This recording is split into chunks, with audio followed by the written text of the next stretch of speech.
Alright, we're back for round one. We're on the draw. And I think I keep this. We've got a flyer in Captain's Claws. We kind of want to hit a 2-drop, but anything's kind of okay. Again, we've got the Smite, which is likely one of our worst removal spells, but I think that this deck wants to just kind of be patient. I was going to say, like an Aeronaut would actually be good. That would let us curve into it with Captain's Claws. Coming as a bit of a surprise, perhaps.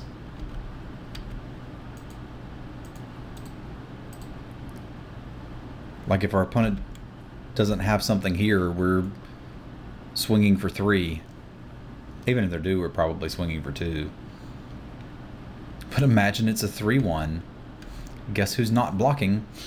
So here's the do you want to race them thing. And I kind of think with the sheer drop in hand I do. This is 2 to play and 1 to equip, right? Yeah. Wow, is it just me or land's tapping really slowly today? Like, I can't imagine there's any chance he blocks the 1/1 token, but I kind of hope he does. Roar! Look at all my allies! Now again, he's white-green, so we need to be a little scared of supporty shenanigans, but I feel like with the Courier Griffin coming and more ground attackers, we could be doing a thing. Like, if he's going to support onto stuff, that just makes this better.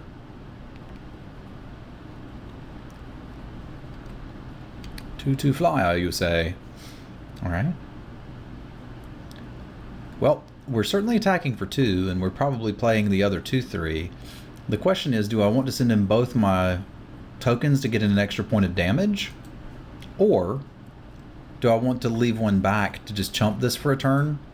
And I think given the current board state, we're interested in pressing our advantage, as next turn I can potentially sheer drop or Aeronaut. And again, if he's going to do some shenanigans with counters, we can do some shenanigans of our own. So let's get in there. He may also have a pump spell or something and want to trade his 2/2 for my 2/3, which is kind of fine.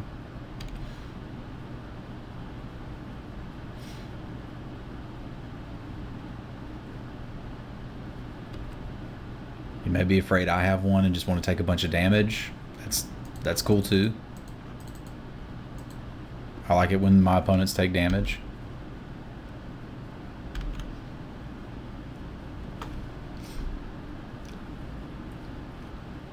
That would lead me to believe that he has some sort of support card in hand that targets 2 creatures, and he wants to make sure he's able to cast it.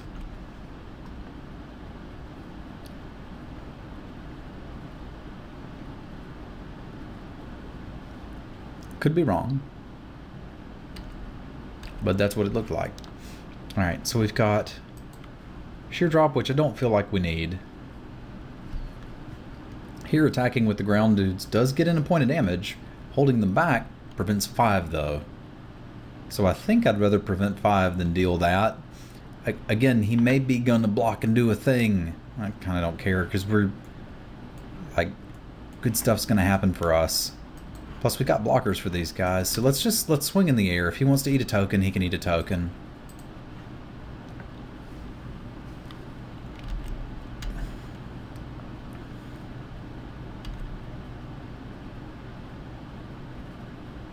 Maybe we psych him out, too. No? Okay.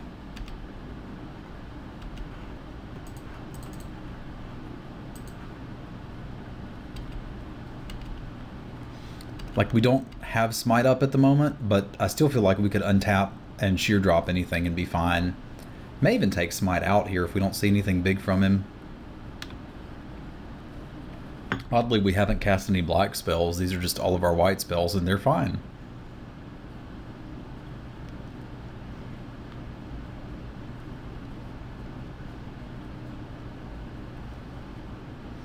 Misses Judgment to kill that guy.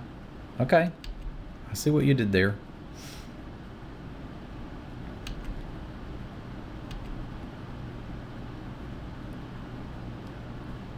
Alright. So we're going to take that hit.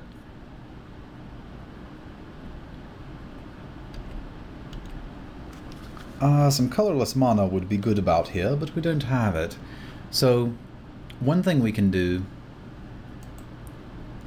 is smite that, equip, and trade these off,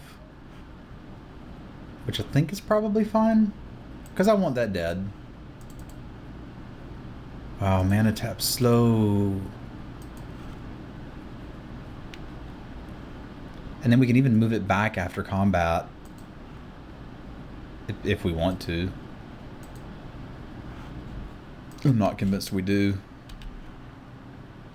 Like if we swing with these two here, we are getting in a little extra damage, but I still feel like they have slightly more value later. Like let's say he trades these and blocks one of those.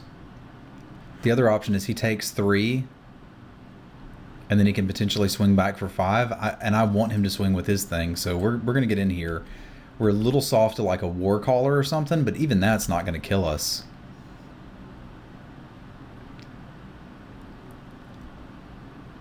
Like, yeah, you taking 5 seems good to me.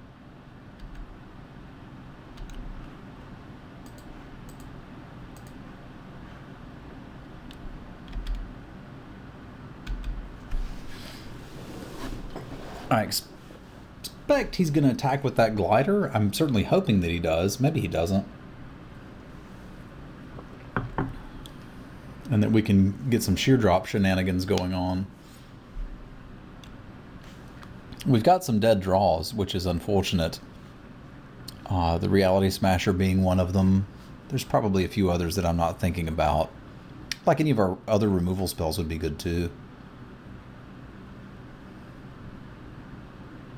Okay, sheer drop ain't gonna stop that.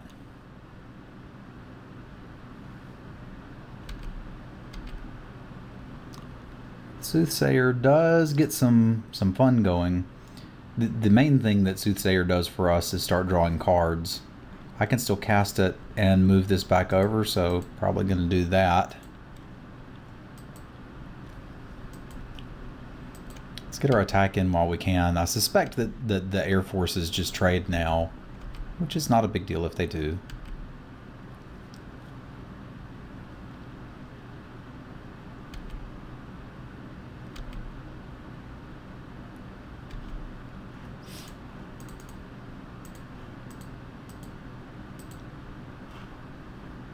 So we can trade these off potentially. If he wants to attack with this, it's a little soft to a combat trick, which Green-White is known for their combat tricks. That was an argument to use the sheer drop way back on the Scythe Master. I was worried that we might not see something big, but this is a common, so it's probably worth remembering that that does exist in this set. We can take a hit from it, but we cannot take many hits from it.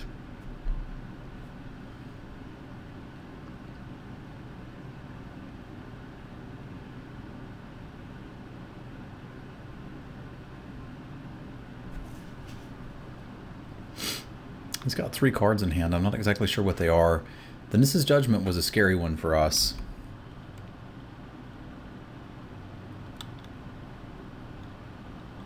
I mean, let's say I take the hit. What if I don't take it? I guess I'd rather have the option to draw cards here. Like, the first hit to 7 doesn't kill me. It does start to get scary after that. But the fact that we can block and potentially draw a card next turn or hit some removal or something is probably what I want to be doing. I don't think I want to trade this guy off. Land is good, but not ideal. All of these Vigilance guys make sheer drop really awkward.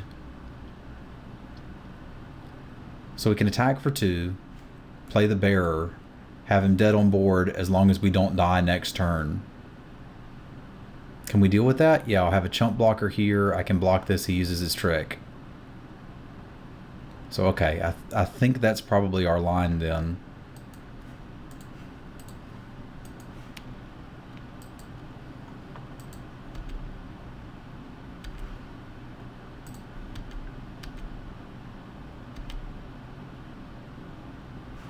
This is land creatures you control have vigilance but not trample. Okay.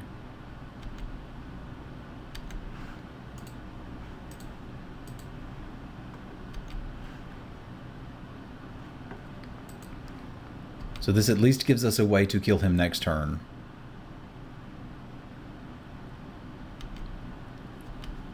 And if he attacks with something that taps, I mean, that does something too.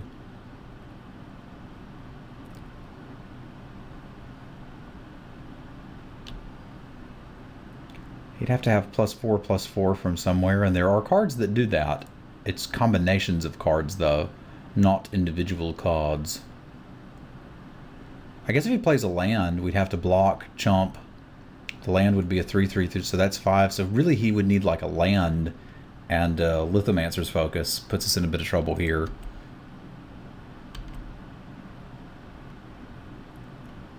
Alright, he's bringing the team.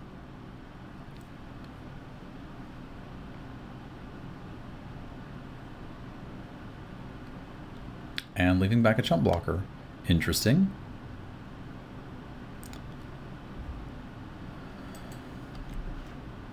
So, like, this seems like the play, as we're taking 1 damage. And, like, this is lethal with the equipment on it. So I guess we do that. The other argument would be leave this so that we can loot on our own turn and sheer drop it and attack with haste, but I don't think that actually does anything. Let's try this. I think I'm okay taking 2.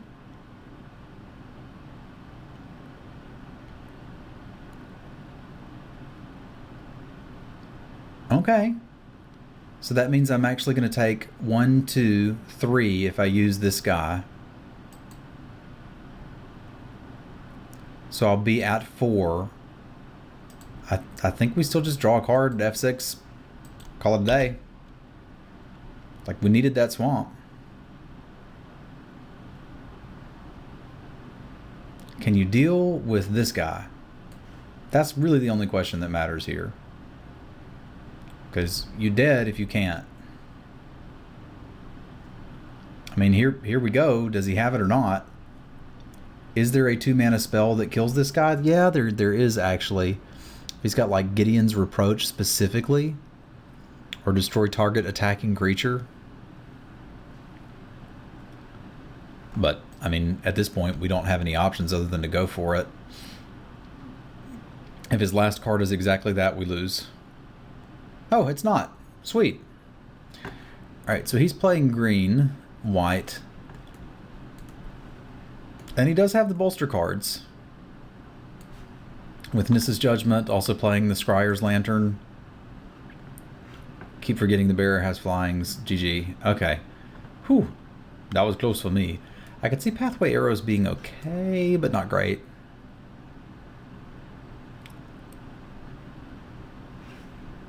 I mean, we've kind of got Hagra Sharpshooter if we wanted an expensive way to do that. Like, the Crater's Claws was good there, and we didn't even have one of the healers out. It just gets better with the healers. I feel like our suite of spells is fine here. I just need to be aware that Sheer Drop,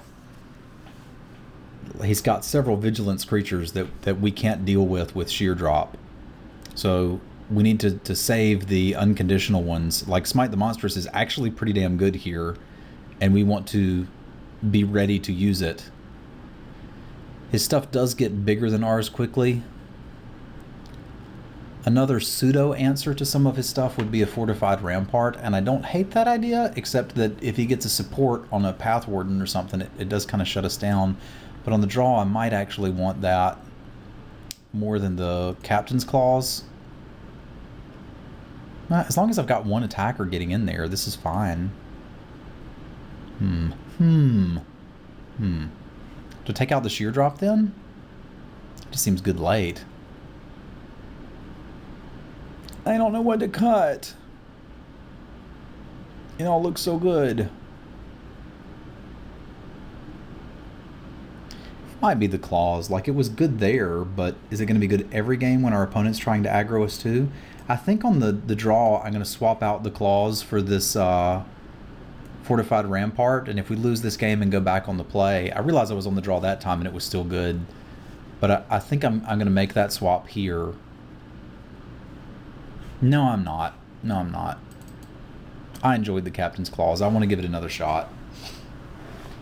I still think there's some neat shenanigans going on with the 2 drainers and that Captain's Claws, and I want to see what it can do. This hand has a shot. It wants to draw a 2-drop pretty badly. But if it does, it gets interesting. He put us on the play.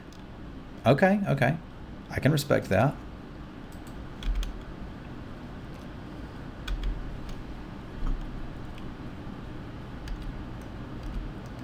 All right. Everything is fine. Like if we have to curve Sharpshooter into Griffin into Relief Captain, I'm all right with that. I think we'll go ahead and get our colorless source down. Although it's possible we could want a double black spell at some point. I probably will play it next turn just in case we draw the Reality Smasher, but I don't need to do it right now.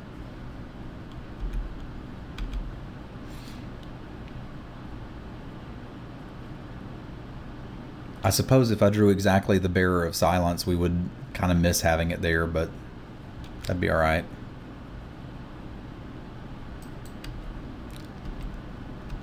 Okay, that's not a Bearer of Silence. I think I like here, just get the Griffin down. And I could attack with the Sharpshooter.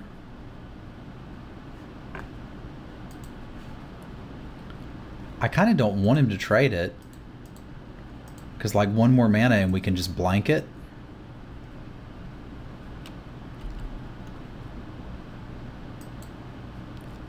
But I don't think he trades it. And like even if I resolve the Relief Captain next turn, this would still trade for that. So he's going to have to tap out and not support this guy. If he does that, sure, I'll eat it for free. But I can't imagine that's what's happening here. Yeah, he's going Lagak. Okay. I see what you did there. Alright, so if we do that, here we are. We can eat the Lagak and potentially double block this guy. We can also play the Relief Captain, make a 3/3, a 3/4, and a 3/2.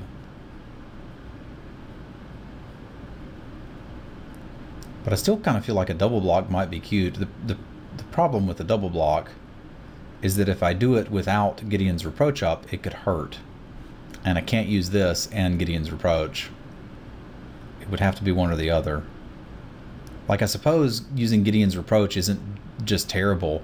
We could also take 7. That seems a bit unreasonable, but I'm not entirely sure that it is. Like, plop this, take 7, then play this dude, plan to block with Gideon's Reproach up.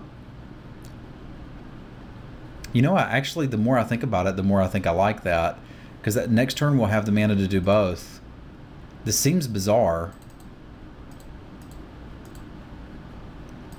And it may indeed be terrible. Like if he has a good 5-drop. Because we don't look like we're in a position to race right here. But I'm not going to go into a double block. We can't block it if he has another ally. Whereas if we play the Relief Captain, all of a sudden things get interesting.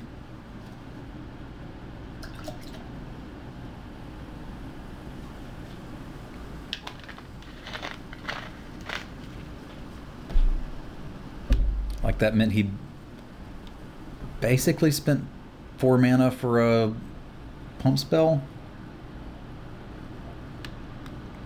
See, the good news is we're trading our life totals for our creatures, and we get to keep the creatures. The bad news is we're trading our life totals for our creatures.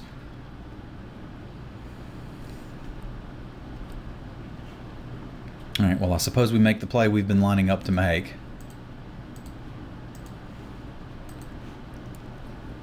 Which is do some blocks. Block a few things. Hope he doesn't have an ally. Gideon's Reproach this one.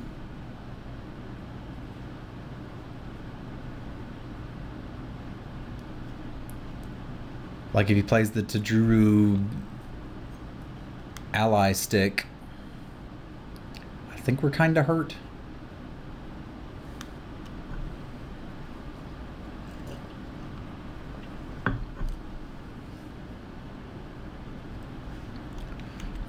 This is not good. But again, most of the things that were going to have first strike already did have first strike. His obvious attacks are with these two, at which point we gang block everybody on this one and reproach that one. Which probably means when he attacks, we just reproach this. Because if he's got a trick... Oh, sweet. That makes it even better.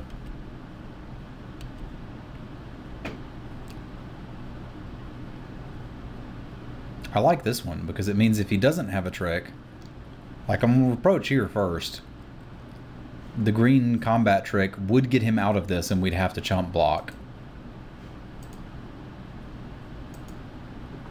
If he doesn't have it though, we get to eat a Shadow Glider, and that starts to get us back in this game.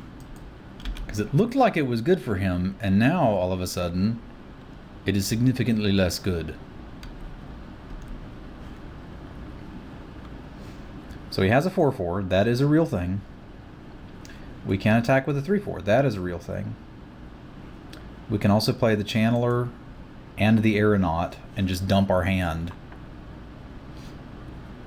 And the Channeler will give us enough mana to, in the not too distant future, start double shrinking things. Because there's 5, so like another land we can do that. I think that means we get in there with our Griffin. What is up, Mr. Griffin?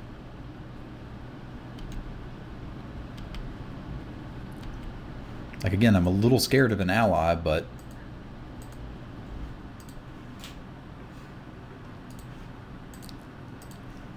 here we are.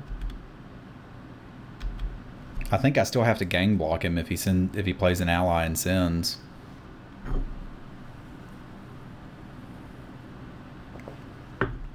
That is not an ally.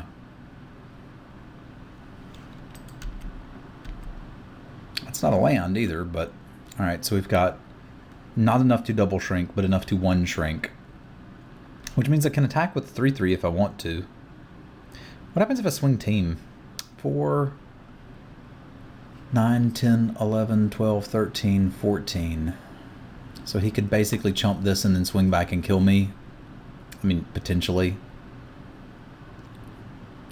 I do want to try and close out the game, so I think I go with the Relief Captain and the 2 flyers here. That still leaves me this, and another Aeronaut to block with, even if things go wrong. Because like if he wants to trade the Relief Captain for his dude here, that's fine. I don't want to die to an Awaken spell, but I don't think I do this way. Or do I? Yeah, sending the Aeronaut's just not worth it. Sending this probably is.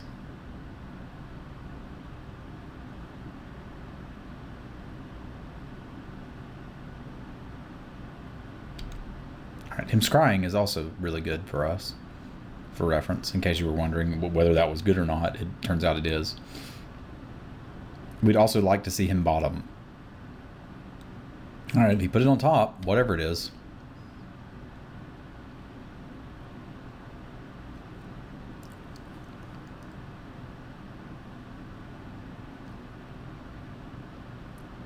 Alright, him taking it is also not bad for us. Now he's technically at 7, remember. Because he's going to gain 2 here. But we got lots of blockers. And a random Shrinky Dink ready to go.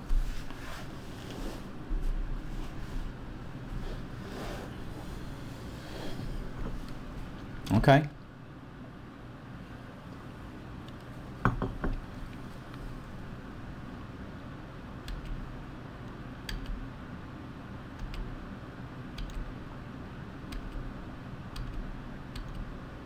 Sheer drop. That never hits anything. I think I like the same attacks we made last turn.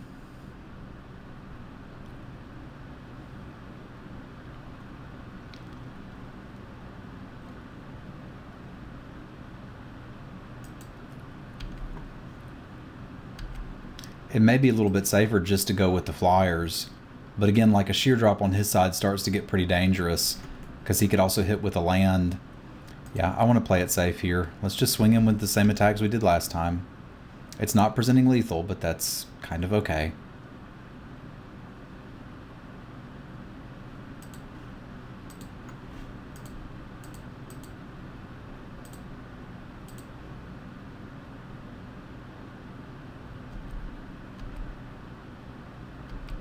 Yeah, if he's trading creatures, we're happy.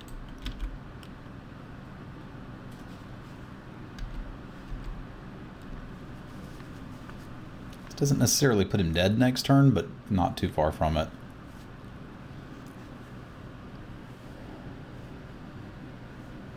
Again, we're stuck with sheer drop against creatures that never tap. But I guess that's an enviable position to be in.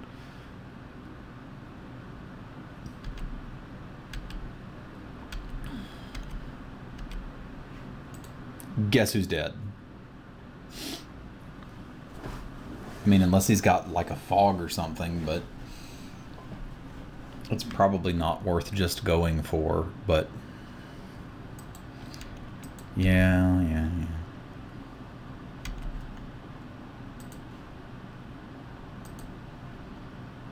I think I'd do this because that means, like, if he plays an ally, I'm going to respond by shrinking the other one.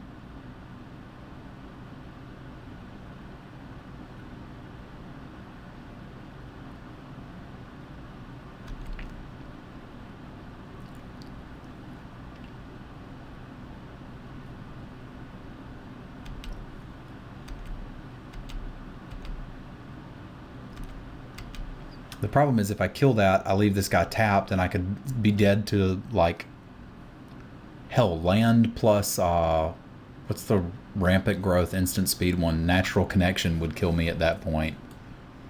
Like, I realize these aren't necessarily cards that everybody plays, but I'd rather put myself in a position to not be just dead.